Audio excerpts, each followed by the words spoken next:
Good morning दोस्तों। आज कई दिनों बाद में हम लोग वापस लौट के आए हैं और इस दरमियान जो पीछे छूट गया था वह लगातार चलता रहूँगा, लेकिन चैनल को सब्सक्राइब करना मत भूलिएगा और जितने भी आपके दोस्त हैं उनको भी बताते रहना, क्योंकि वापस दोबारा से हम इसको शुरू कर रहे हैं और ये लगातार चलता रहेगा। कि हाँ, बीच में कोई व्यवधान आ गया था और इस कारण से मुझे बाहर जाना पड़ा था, इसके लिए मैं क्षमाशील हूँ। और दोस्तों, आपको लगातार ये मिलती रहेगी इन्फॉर्मेशन। और हिस्ट्री का जो पार्ट आता है इसमें जो आज हम चर्चा करेंगे मगध साम्राज्य का उत्कर्ष। तो मगध साम्राज्य जो आया था, यानी जो पहले जो जनपद थे 16, उन 16 जनपदों में से केवल एक मगध जो जनपद था वो अस्तित्व में रहा था और बाकी का विलोप हो चुका था। लेकिन यहाँ पर जो 4 और भी थे, जिनमें वत्स, अवंती और कौशल नरेश का भी नाम आता है, मद्र देश का भी नाम आता है। तो सबसे पहले हम चर्चा करेंगे मगध साम्राज्य का उत्कर्ष। तो मगध की जब बात आती है तो हर्यक वंश का नाम जरूर आता है, और हर्यक वंश की जो स्थापना करने वाला था वो बिंबिसार था। और बिंबिसार का शासनकाल जो आता है वो 544 ईसा पूर्व से लेकर के 492 ईसा पूर्व तक का जो काल आता है बिंबिसार का आता है। और बिंबिसार के समय जो अवंती का शासक था वो चंड प्रदोत था। तो आपसे पूछा जा सकता है कि अवंती का शासक कौन था? चंड प्रदोत था। अवंती वर्तमान का जो मध्य प्रदेश का जो बुंदेलखंड और आसपास का जो क्षेत्र आता है, जिसमें उज्जैन भी आता है, और उज्जैन उसकी राजधानी थी अवंती की, जिसका राजा जो था चंड प्रदोत था, जो कि पांडु रोग से पीड़ित था। और बिंबिसार ने, यानी पांडु अपने मित्र चंड प्रदोत के इलाज के लिए अपने राजवैद्य जीवक को भेजा था। तो कई बार क्वेश्चन आ रहे, इसमें पूछा गया है कि चंड प्रदोत को इलाज करने के लिए बिंबिसार ने अपने कौन से राजवैद्य को भेजा था? तो आपको आंसर देना है, चंड प्रदोत का इलाज के लिए बिंबिसार ने अपने राजवैद्य जीवक को भेजा था। ऐसे ही जो कौशल का जो शासक था उस समय, कौशल जिसकी राजधानी श्रावस्ती और दूसरी राजधानी अयोध्या भी आती है और काशी का प्रदेश है उसी में स्थित था। कौशल का जो राजा था प्रसेनजित। तो इस प्रकार से बिंबिसार ने प्रसेनजित को भी अपने पक्ष में लिया था और उसकी बहन कौशला देवी का विवाह है बिंबिसार से हुआ था। फलस्वरूप बिंबिसार को काशी का प्रदेश दहेज में मिला था। तो आपसे पूछा जा सकता है कि काशी का प्रदेश दहेज में किसको प्रसेनजीत ने दिया था? तो आपको आंसर देना है, बिंबिसार को दिया था, क्योंकि प्रसेनजीत की जो बहन थी कौशला देवी, उसका विवाह जो हुआ था वो बिंबिसार से हुआ था। इस प्रकार से 2 राजाओं को अपने पक्ष में कर लिया था। उसके बाद में तीसरा लिच्छवी शासक आता है चेटक। अब चेटक की जब बात आती है तो चेटक कहाँ का राजा था? लिच्छवी शासक था, यानी वर्तमान के बिहार के वैशाली और आसपास का जो क्षेत्र आता है वो चेटक के राज्य में आता है, लिच्छवी शासकों का था। और चेटक उस समय राजा था। चेटक जो कि महावीर स्वामी के मामा थे और त्रिशला उनकी बहन थी। तो चेटक ने भी क्या किया? बिंबिसार से वैवाहिक संबंध स्थापित किया था और चेटक ने अपनी पुत्री चेलना का विवाह है बिंबिसार से किया था। तो आपसे पूछा जा सकता है कि बिंबिसार का तीसरी जो पत्नी थी वो कौन से वंश की थी? चेटक की बहन, यानी चेलना जो थी चेटक की पुत्री थी। तो इस प्रकार से विवाह हुआ और इस प्रकार से लिच्छवी शासकों को उसने में अपने अधीन मान के चला था, यानी दोस्ती का व्यवहार उसने किया था। चौथा नाम आता है मद्र देश की बात आती है। मद्र देश वर्तमान का जो यूपी और पंजाब का क्षेत्र आता है। और मद्र देश की जो खेमा है, उसका विवाह भी बिंबिसार से हुआ था। इस प्रकार से बिंबिसार ने अपने वैवाहिक संबंधों के माध्यम से अपनी सीमाओं को सुरक्षित रखा था। तो आपसे पूछा जा सकता है कि बिंबिसार ने अपने राज्य को सुरक्षित कैसे प्रकार से रखा था? यानी या तो वैवाहिक संबंध बनाया या फिर अपने राजवैद्य को भेज करके, यानी अवंती का जो शासक था। ऐसे ही एक वत्स राज्य भी था, लेकिन वत्स राज्य का जो शासक था उदयन, उसकी डेथ पहले ही हो चुकी थी। इस कारण से वो तो अपने आप ही कमज़ोर हो चुका था। उसके राज्य को बिंबिसार ने अपने राज्य में मिला लिया था। लेकिन बिंबिसार की जो बात आती है तो बिंबिसार महात्मा बुद्ध के बहुत ही अच्छे मित्र थे। तो आपसे पूछा जा सकता है कि मगध का कौन सा शासक महात्मा बुद्ध का दोस्त था या मित्र था? तो आपको आंसर देना है, बिंबिसार था। और बिंबिसार ने बौद्ध धर्म स्वीकार किया था, लेकिन अंतिम समय में बिंबिसार के जो पुत्र है अजातशत्रु, उसने उसकी हत्या कर दी थी और इस कारण से अजातशत्रु को पितृहंता भी कहा जाता है। तो अजातशत्रु का जो शासन काल आता है 492 ईसा पूर्व से लेकर के 461 ईसा पूर्व तक का आता है। तो आपसे पूछा जा सकता है कि अजातशत्रु का शासनकाल कब से कब तक रहा, तो आपको आंसर देना है 492 ईसा पूर्व से लेकर के 461 ईसा पूर्व तक का जो काल आता है वो अजातशत्रु का काल आता है। तो अजातशत्रु ने पहले जैन धर्म स्वीकार किया था, लेकिन बाद में महात्मा बुद्ध के कारण उन्होंने वापस बौद्ध धर्म स्वीकार कर लिया था। और अजातशत्रु ने वैशाली पर आक्रमण किया था, और वैशाली की उस समय एक नृत्यांगना जो कि राजविदुषी भी थी, इसका नाम आता है आम्रपाली, जो कि बहुत ही नामी गिरामी मंत्रियों में नाम उसका आता था। आम्रपाली ने अजातशत्रु का सहयोग किया था। लेकिन यहाँ पर ध्यान रखना है कि जब वैशाली पर अजातशत्रु ने आक्रमण किया था, उस समय अजातशत्रु ने 2 प्रकार के हथियार काम में लिए थे। एक था आग्नेयास्त्र और दूसरा था रथ मूसल। इनके बारे में अक्सर क्वेश्चन पूछ लिया जाता है कि सबसे पहले बारूद का उपयोग जो करने वाला राजा था वो कौन था, तो आपको आंसर देना है अजातशत्रु था, क्योंकि अजातशत्रु ने जब वैशाली पर आक्रमण किया था उस समय पहली बार उसने बारूद का प्रयोग किया था, और वो भी कौन से हथियार में, आग्नेयास्त्र में। जहाँ पर ये गोला बारूद गिरता था उस समय वहाँ पर आग लग जाती थी और आसपास का क्षेत्र जल जाता था। रथ मूसल में बहुत बड़े, एक तीसरा नाम होता है शिलाकंटक, यानी बड़े बड़े पत्थरों को काटने वाला जो एक यंत्र और था जिसका नाम आता है शिलाकंटक। और शिलाकंटक से बड़े बड़े पत्थरों को काटा जाता था और उन बड़े पत्थरों को रथ मूसल पर रखा जाता था और उसको फिर फेंका जाता था पत्थरों को, और पत्थरों के नीचे दब करके बहुत सारे सैनिक मर जाते थे। इस प्रकार से अजातशत्रु के समय भी क्या किया गया था, यानी बड़े बड़े पत्थरों को काट करके सेनाओं पर फेंका गया था और आग्नेयास्त्र का उपयोग किया गया था। अजातशत्रु के समय महात्मा बुद्ध की मृत्यु हुई थी 483 ईसा पूर्व। तो आपसे पूछा जा सकता है महात्मा बुद्ध की मृत्यु कब हुई थी और किस शासक के समय हुई थी, तो आपको आंसर देना है 483 ईसा पूर्व में हुई थी। और इस समय बिंबिसार और अजातशत्रु के समय तो मगध की राजधानी गिरिव्रज थी, जो कि 5 पहाड़ियों से घिरा हुआ एक शहर था।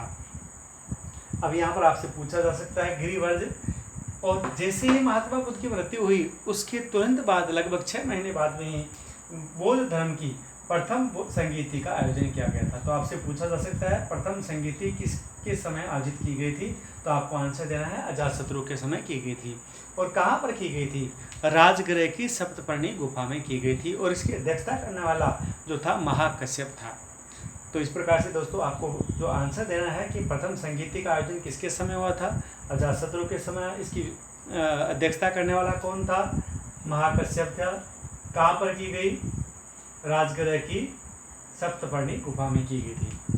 अब इसके बाद में आपसे क्वेश्चन पूछा जा सकता है अजातशत्रु ने कौन सा धर्म स्वीकार किया था। प्रारंभ में उसने जैन धर्म स्वीकार किया था, लेकिन जैन धर्म से ज़्यादा प्रभावित नहीं हुआ था वो, और बौद्ध धर्म को उसने स्वीकार किया था और बौद्ध धर्म के प्रचार के लिए लोगों को भी भेजा था, लेकिन अपने राज्य में भेजा था, दूसरी जगह बाहर नहीं भेजा था। उसके बाद में आता है नाम अजातशत्रु की हत्या भी करने वाला उसका पुत्र था उदयन।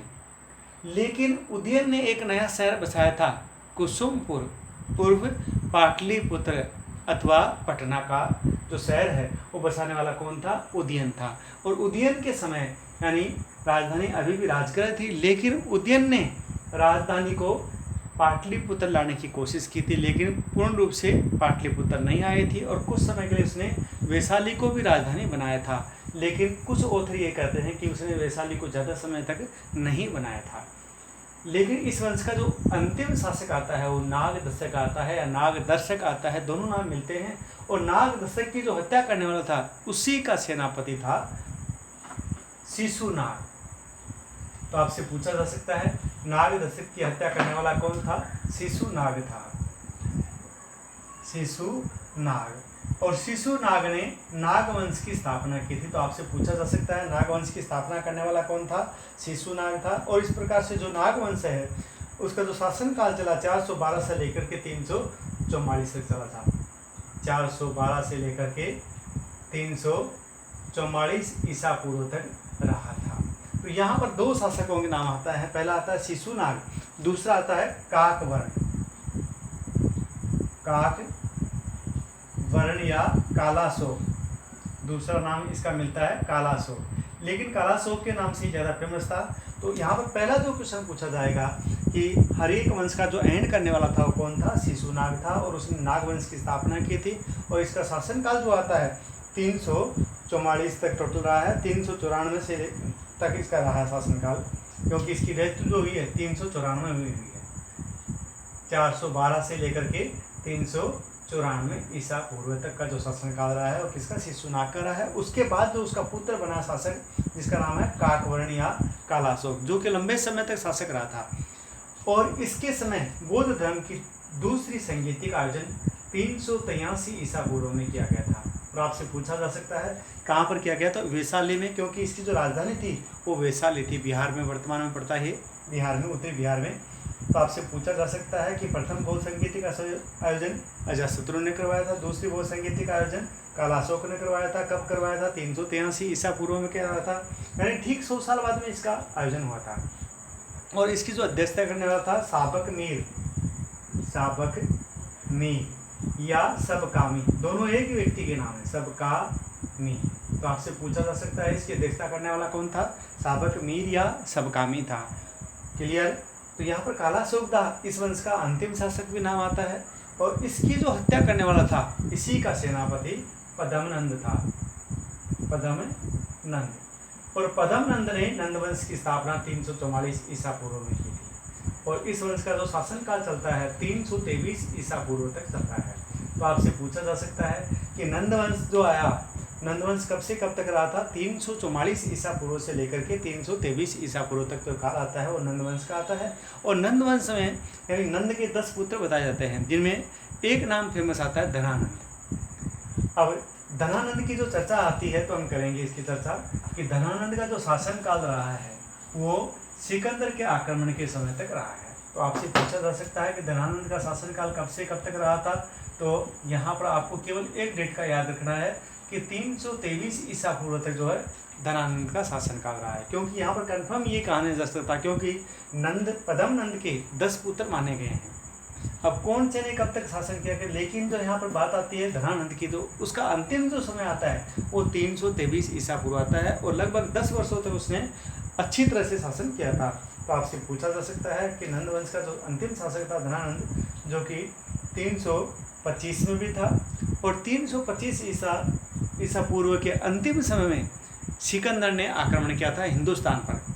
और उस समय सिकंदर ने जो आक्रमण किया था, मकदूनिया का शासक था सिकंदर, जो कि फिलिप का पुत्र था। और वो काबुल होते हुए हिंदू कुश पर्वत को पार करते हुए और सबसे पहले आकर के पंजाब और कश्मीर का जो एरिया है वहाँ पर आकर के रुका था। और राजा पोरस और सिकंदर के मध्य हाइदेस पद का युद्ध हुआ था। तो आपसे पूछा जा सकता है हाइदेस पद का युद्ध क्या था? हाइदेस पद, जो कि वितस्ता नदी के किनारे, वितस्ता उस समय जो कहा गया था झेलम नदी को कहा गया, वितस्ता यानी झेलम नदी के किनारे ये युद्ध हुआ था। तो आपसे पूछा जा सकता है झेलम नदी के किनारे कौन सा युद्ध हुआ था? हाइदेस पद का युद्ध हुआ था, जिसमें राजा पोरस की विजय हुई थी। और इस समय राजा पोरस की पराजय हुई थी और सिकंदर की विजय हुई थी। लेकिन राजा पोरस की वीरता से प्रभावित होकर के सिकंदर ने उसका राज्य वापस लौटा दिया था। लेकिन कुछ उत्तर ये कहते हैं कि राजा पोरस की पत्नी ने उनको राखी भेजी थी और इसी कारण से प्रभावित होकर के सिकंदर ने उसका राज्य लौटा दिया और अपना सेनापति बना करके नियुक्त किया गया हिंदुस्तान में।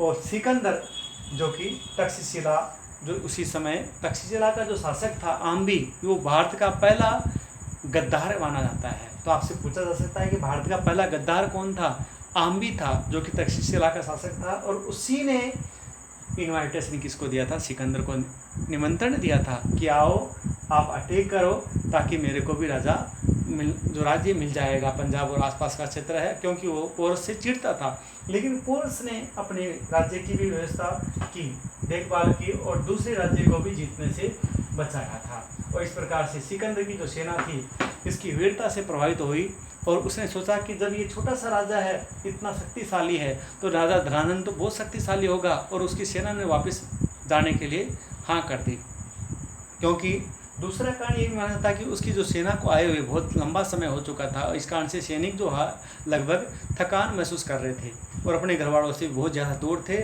और यही कारण था कि उसकी सेना का 2 भाग किए गए थे। एक भाग को समुद्री मार्ग से भेजा गया, दूसरे भाग को खुद के नेतृत्व में यानी स्थल मार्ग से ले गया था।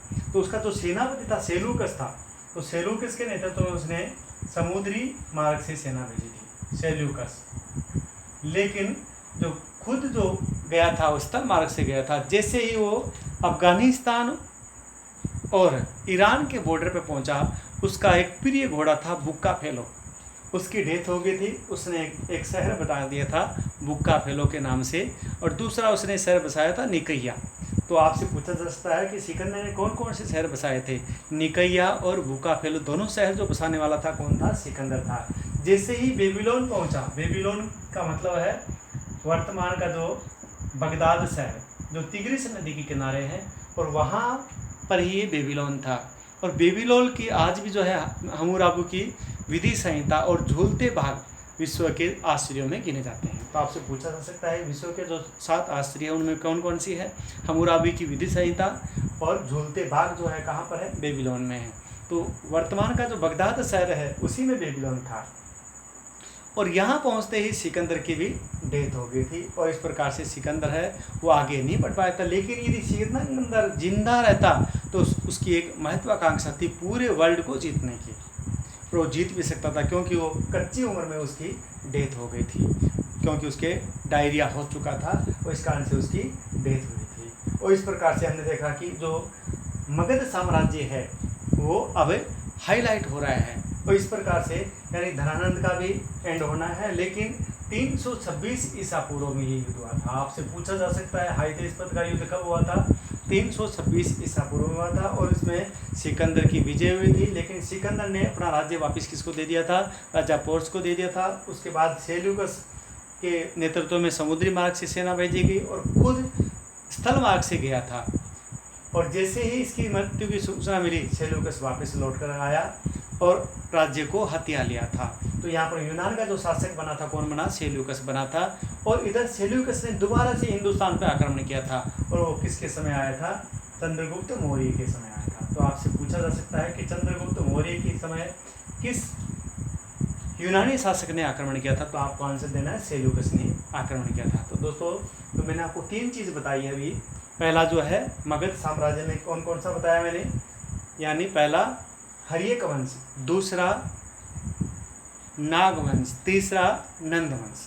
अब नंदवंश की जो स्थापना के बाद में यानी अंतिम जो शासक था नंदवंश का वो धनानंद था, और उसको पदच्युत करने वाला कौन था? चंद्रगुप्त मौर्य था। चंद्रगुप्त मौर्य। तो चंद्रगुप्त मौर्य साम्राज्य के बारे में हम अगली कड़ी में पढ़ेंगे। तो आज हमने 3 बातों के बारे में पढ़ा है। पहला कौन सा? हर्यक वंश के बारे में, दूसरा नागवंश के बारे में, तीसरा नंदवंश के बारे में। और इस प्रकार से आप इनको बहुत अच्छी तरह से रटना है, क्योंकि इनमें से एक क्वेश्चन जरूर आता है। जय हिंद, जय भारत।